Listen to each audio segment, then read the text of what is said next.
부활절만 되면 항상 의심이 되는 부분이 있습니다. 그것은 모든 사복음서에 다 나와 있는 부분들인데요. 부활하신 예수님이 부활하셔서 제자들을 일일이 다 찾아가시는데 문제는 제자들이 그 예수님을 알아보지 못한다는 거예요. 그 여러 복음서에 다 그렇게 나와 있어요. 근데 여러분, 이거 참 3년을 같이 동행하고, 그렇죠? 그리고 같이 다니고, 또 식사도 공동으로 하고, 잠도 아마 같이 잤을 거예요. 예수님이랑. 그런데 얼굴과 모습을 너무 잘 아실 거 아닙니까? 근데 예수님이 부활하셔서 찾아오는데 못 알아봐요. 문제가 뭘까요? 우리가 사람을 못 알아볼 때가 있죠.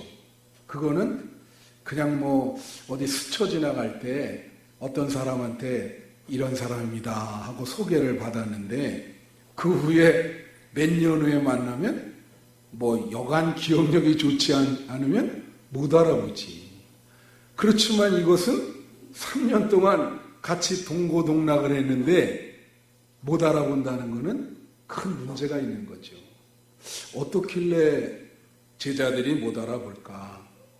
바로 이 오늘 본문은 이 복음서에 나와 있는 부활하신 예수님을 못 알아본 여러 가지 사건 중에 아주 대표적인 사건인 거예요. 엠마오의 두 제자가 예수님과 같이 걸어가고 있는데 그인 줄을 알지 못하니 전혀 예수님인 줄을 알지를 못하고 있습니다. 여러분, 부활하신 예수님과 몇 시간을 그렇게 대화를 나누는데도 이야기하면서도 그분이 예수님인지 모른다. 얼굴과 모습을 알았을 텐데 전혀 인식을 못하고 있죠. 안면 인식을 못하고 있어요. 그래서 여러분 병 중에 안면 인식 장애증이라는 게 있어요. 진짜 그런 병이 있습니다. 전혀 알아보지를 못하고 기억을 못해요. 이름을 몰라요. 만나도. 그런 병이 실제로 있어요. 제자들이 안면 인식 장애증에 걸린 것인가? 한 사람도 아니고 그 많은 제자들이 왜 예수님을 못 알아볼까? 여러분, 오늘도 부활하신 예수님이 여기에 오셔서 여러분과 같이 임재하시는 줄로 믿습니다. 여러분, 그 부활하신 예수님이 보이세요? 한번 제가 묻고 싶어요. 부활하신 예수님 옆에 계신데 여러분 그 모습이 보이시냐고요? 이게 굉장히 중요한 문제입니다. 여러분, 엔토 슈샤쿠라고 하는 일본의 그 작가가 있어요. 침묵이라고 하는 귀한 책, 일본의 그 박해 시대에 있었던 일을 지금 그 사람의 책을 따라 순교 여행, 성지순례 하는 코스가 있습니다. 그 나가사키가 배경인데 글로 우리 성도들, 목회자들, 성직자들 매년 지금 글로 가서 그때 핍박당했던 그 신자들의 모습을 보고 오는 그런 여행이 있어요. 그게 바로 이 엔토 슈샤쿠라는 사람이 그때 당시에 글을 쓴 상황을 글로 옮긴 겁니다. 근데 이분이 침묵이라고 하는 책을 쓰고 그 다음에 쓴 책이 예수라고 하는 책을 썼습니다. 근데 많은 사람들이 예수전, 예수님에 대한 전기를 썼는데 이분은 아주 독특하게 썼어요. 그 내용이 뭐냐? 예수님은 말이에요, 이 땅에 오셔서 아주 현실에 무능력했다는 거예요. 그러니까 우리의 생각과 다르죠. 병도 많이 고치시고 했는데 왜 무능력했을까? 결국은 무능력했기 때문에 십자가에 달려서 돌아가셨고 제자들이 다 배신하고 도망갔다는 거예요. 왜 배신하고 도망갔냐? 따랐는데 너무 무능력해. 현실 부적응자야. 예수님이. 그러니까 여기에 뭐 얻을 게 하나도 없는 거예요. 그러니까 다 도망가 버렸어요. 배신하고. 그런데 이 앤토 슈샤크라는 사람이 그 다음에 쓴 책이 그리스도라고 하는 책입니다. 이게 3부작이요. 침묵, 예수, 그리스도. 돌아가셨는데 몇 년 전에. 그 그리스도의 책에서는 그런데 끝난 줄 알았더니 끝난 게 아니라는 거예요. 예? 야구는 뭐 9회 말 투아웃부터라고 누가 그러지 않아요? 그 무능력하게 돌아가셨을 줄 알았던 그 예수가 다시 살아난 거예요. 부활하신 거예요. 그리고 예수님이 무능력하다고 생각해서 배신하고 도망간 그 제자들을 하나하나 찾아다니면서 자신의 모습을 보여주면서 내가 다시 살았다.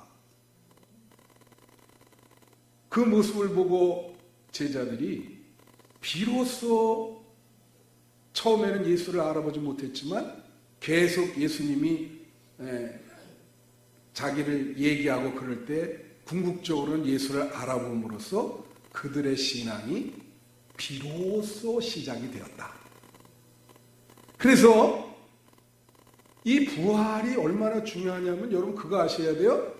여러분의 신앙이 비로소 시작되려면 부활하신 예수님을 알아봐야 돼요. 인식할 수 있어야 돼요. 믿습니까? 그 부활하신 예수님을 볼 수 있어야 돼요. 인식이 돼야 여러분의 신앙이 비로소 시작이 돼요. 그때 출발하는 거예요. 지금까지 신앙은 정말로 가짜였어요. 예? 부활하신 예수님을 딱 인식하고 만나고 난 다음에 그들은 믿음이 회복이 되고 모두 복음을 전하다가 순교했습니다. 요한만 빼놓고 나머지 11명은 가서 다 복음을 전하다가 다 목숨을 잃었단 말이에요. 왜 그랬을까? 부활하신 예수님을 만났기 때문에. 바뀐 거예요. 오늘 예배드리는 여러분도 부활하신 예수님을 만나야 비로소 제대로 된 신앙이 시작되는 겁니다. 여러분이 왜 신앙생활 피곤하냐? 부활하신 예수님을 만나지 못했기 때문에 그래요. 아직도 우리는 예수님에 대해서 배신과 도망과 그걸 왔다 갔다 하는 그런 상태의 신앙인 것이에요. 예수님 부활한 그 다시 사신 그 예수님을 만나지 못했죠. 그러다 보니까 우리 신앙이 참 힘이 없고 현실 문제에 대해서 해결을 못하고 많이 타락하고 있는 그런 상황이죠. 자, 이 엠마오의 두 제자가 처음에는 예수님이신 줄 못 알아보다가 어떻게 예수님인 줄 알아봤는가? 이게 이 본문에 원래는 누가복음 24장 그 16절 이하를 다 읽어드려야 되는데 시간 관계상 너무 이게 길어가지고 3절만 읽어드린 겁니다. 왜 못 알아봤냐? 그 못 알아본 이유가 나와 있어요. 누가복음 24장 16절에 뭐라고 나오냐면 그들의 눈이 가리워져서 그인 줄 알아보지 못하거늘. 뭐라고 나오냐면 눈이 가리워졌다. 눈이 가리워져서 부활하신 예수님을 알아보질 못했다.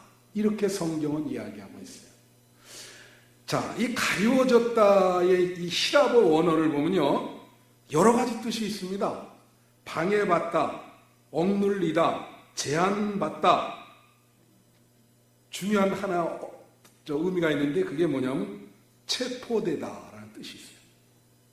여기에 눈이 가리워져, 그걸 원어대로 하면 눈이 체포돼요. 야, 이 눈이 체포된다는 게 뭔가? 여러분, 눈이 체포돼서 부활하신 예수님을 보지를 못했다는 거예요. 눈이 체포가 돼. 눈이 감옥에 갔어. 눈이 잠시 감옥에 가가지고 예수님을 못 봐요. 여러분 어떤 목사님이 제가 시골에서 목회할 때 일어났던 아주 전설적인 이야기 있습니다. 제가 강화도에서 목회를 했는데 지방 분들에게 들었는데 이분이 시골에서 목회하다 보니까 낚시를 너무 좋아한 거예요. 그래서 낚시를 막 이렇게 가는데 어느 날 낚시를 가는데 어떤 자기 교회 교인이 성경책을 들고 오는 거예요. 그래서 교인한테 물은 거예요. 아니 오늘 어디 가요? 성경책 들고. 그러니까 이분이 하는 말이 아니 목사님 오늘 주일이에요. 어디 가시니까 주일인데. 전혀 매일 낚시 가다 보니까 주일인 거를 잊어먹은 거야. 그리고 그 사람은 고기가 어디서 나오나 물고기가 그것만 보이는 거예요. 그러니까 이게 참 문제가 크죠. 여러분 놀이공원에 어떤 엄마가 5살짜리 아이를 데리고 놀이공원에 갔습니다. 에버랜드 이런데 왜 아이를 데리고 갔을까요? 그 아이에게 그 놀이공원에서 잘 좀 기쁘게 놀게 하라. 애가 막 돌아다니면서 난리쳐요. 이 엄마는 그 아이를 잃어버릴까봐 그 아이의 그 모습에서 눈을 떼지를 못해요. 하루 종일 이 아이가 지금 어디를 가나 전부 거기만 쳐다보고 있어요. 이걸 뭐라 하냐면 눈이 아이에게 체포됐다. 그 엄마는 그날 하루 종일 그 아이밖에는 안 보이는 거예요. 여러분이 이렇게 얘기하면 몰라. 제가 이제 우리 교회 와서 다른 교회도 마찬가지죠. 항상 이렇게 이제 오면 우리 사랑하는 한빛의 어린이들 또 학생들이 항상 이렇게 교회에 와서 이렇게 앉아 있어요. 앉아서 뭘 이렇게 지들끼리 해요. 그럼 내가 야! 잘 있었어? 영현아! 그래 부르면서 일러라 악수하는데 영현아! 그러면 네! 대답해요. 근데 그 많은 어린이들과 학생들이 한 번도 말이죠. 이 스마트폰을 안 보고 그냥 돌아다니면서 목사님 반가워요 이렇게 하는 경우를 못 봤어요. 딱 들어오면 일단 얘네들은 다 고개를 숙입니다. 그리고 전부 이 조그만 기계에 눈을 맞춥니다. 뭔지 모르지만 계속 눈을 움직이면서 손을 이렇게 하고 누가 옆에서 건드리지 않는 한 하루 종일 그거예요. 그걸 뭐라 그러죠? 그들은 눈이 스마트폰에 체포되어 있어요. 현대 어린이들과 학생들은 스마트폰에 체포되어 있습니다. 심지어 예배 볼 때도 그거 해요. 예배가 들어오질 않죠. 그러니 뭐가 들어오겠습니까? 눈이 거기에 체포됐는데 아무것도 안 보이지. 그죠? 지금 제자들이 눈이 가리워졌다, 눈이 체포됐다는 것은 뭔가 지금 어디에 눈이 체포돼 있어요. 그러니까 옆에 예수님이 계신데 어떻게 해요? 안 보이는 거예요. 안 보이는 거예요. 그게 열려져야 되는데. 그래서 위리겐 하버마스라고 하는 사람이 인식과 관심이라는 책을 썼는데요. 이 사람이 이 책에서 이런 얘기를 했어요. 사람이 어떤 것을 잘 보려면 그 대상에 대해서 우선 관심을 가져야 된다. 관심이 있어야죠. 여러분 교회 다니는데 예수님에 대해서, 예수님의 부활에 대해서 관심이 있으십니까? 예수님의 부활에 대해서 관심이 있어야 예수님의 부활이 보이는 거예요. 그죠? 낚시만 하는 사람은 물고기만 보이잖아요.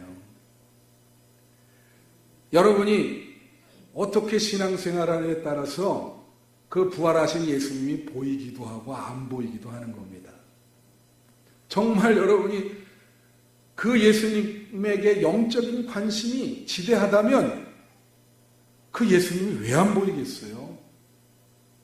다른 사람은 못 보지만 여러분은 보이죠. 여러분, 존 내시라고 하는 그 뷰티풀 마인드라고 영화가 나왔죠. 이 사람은 노벨 경제학상 받은 사람인데 요새 말하면 조현병이라고 있잖아요. 그 병에 걸린 사람이에요. 그 이제 그 부인의 힘으로 그가 병이 낫지는 않았지만 그래도 정상적으로 생활할 수 있도록 부인이 엄청 노력을 해서 노벨 경제학상까지 탄 사람이에요. 근데 이 사람이 왜 그렇게 됐냐? 이 사람의 전기를 읽어보면 이 사람은 어렸을 때 뭐에 관심이 많냐면 이거 영어로 패턴이라고 그래요. 무늬 패턴. 그러니까 우리는 이런 걸 봐도 그냥 이거 벽이구나 이렇게 보이잖아요. 이분은 이게 사물을 보면 자기 눈으로 무늬 조합을 해요. 저렇게 하면 무늬가 되겠구나. 그러니까 이분이 이런 거에 대해서 관심 많으니까 나중에 이런 암호 있잖아요. 암호 해독할 때 이분을 부릅니다.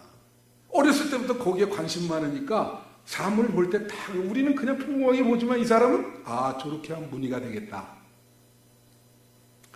그래서 결국은 그런 식으로 연구를 해서 노벨 경제학상을 탄 거예요. 여러분이 뭘 보느냐에 따라서 어떤 관심을 가지고 보느냐에 따라서 여러분의 삶이 달라지는 거죠. 부활하신 예수님도 마찬가지예요. 뭐가 보이십니까, 여러분, 요즘? 뭐가 보이세요? 여러분 눈에. 그죠? 그냥 다른 사람의 어떤 잘못된 점, 그것만 보이십니까? 진리가 보이셔야 되는데. 예수님이 보이셔야 되는데. 여러분 눈에 예수님이 보이시기를 축원합니다. 그래서 누가복음 24장 31절에 보면 뭐라고 나오냐? 그들의 눈이 밝아져 그인 줄 알아보더니. 다 같이 밝아져. 예수님인 줄 알아봤어요. 눈이 밝아졌다. 이거는 감옥에서 나온 거예요. 눈이. 여러분 눈이 감옥에서 나오시기를 축원합니다. 눈이 체포됐다가 어떻게 말하면 중독이라고 해요. 중독하는 게 체포되는 거죠. 중독되는 게 있고 눈도 중독됩니다. 이게. 그 체포된 것이 그 중독에서 해방이 됐어요. 그러니까 예수님이 보이기 시작하는 거예요. 눈의 중독. 거기서 해방이 됐어. 그러니까 갑자기 예수님이 보여. 이 밝아져라는 원어는요, 문이 열린다는 뜻입니다. 감옥 문이 열렸어요. 참 성경 말씀이 오묘하지 않아요? 그러니까 예수님이 보여. 우리 눈이 부금 상태에서 해방이 되니까 예수님이 보여. 여러분, 하루 종일 스마트폰만 본다. 그러면 그들이 보는 것은 하나밖에 없습니다. 그죠? 거기서 어떻게 해방이 될까? 거기서 해방이 돼야 예수님을 보죠. 우리는 부활하신 예수님을 보기 위해서 눈의 변화를 가져와야 됩니다. 그래야 예수님을 볼 수가 있고 만날 수가 있습니다. 말씀 맺히면서 이런 똑같은 사건이 사울이 사도행전 9장에 예수님을 만나서 바울이 되는 똑같게 나와 있어요. 한번 볼까요? 사도행전 9장 8절에 보면 사울이 가다가 예수님께서 사울아 사울아 내가 어찌하여 나를 핍박하느냐? 그랬더니 누구십니까? 그랬더니 나는 네가 핍박하는 예수라. 그 소리를 듣고 빛을 받고 난 다음에 사울이 눈이 멀었어요. 여기 보세요. 사도행전 9장 8절에 사울이 땅에서 일어나 눈은 떴으나 아무것도 보지 못하고, 다 같이 아무것도 보지 못하고, 아무것도 못 봐요. 예? 아무것도. 그래서 보기는 보는데 아무것도 못 봐. 그래서 아나니아라고 하는 선지자를 통해서 눈을 치료해 줍니다.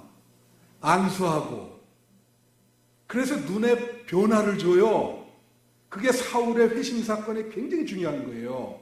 여러분이 진정으로 회심이 일어나려면 눈이 변화가 돼야 돼요.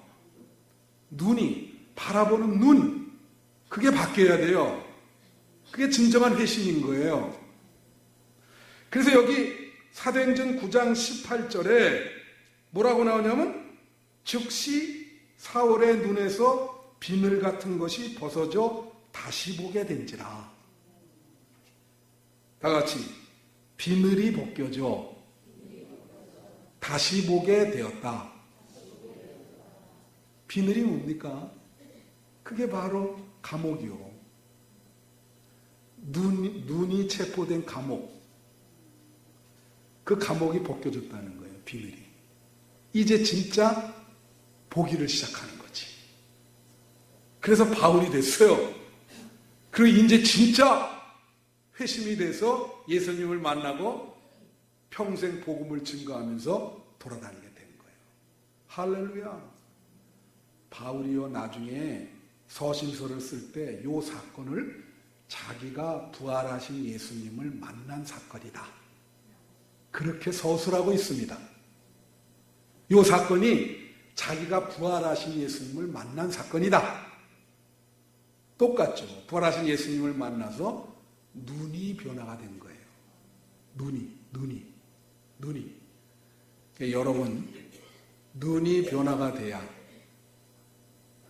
구원받을 수 있고 부활하신 예수님을 만날 수 있고 인식할 수 있습니다.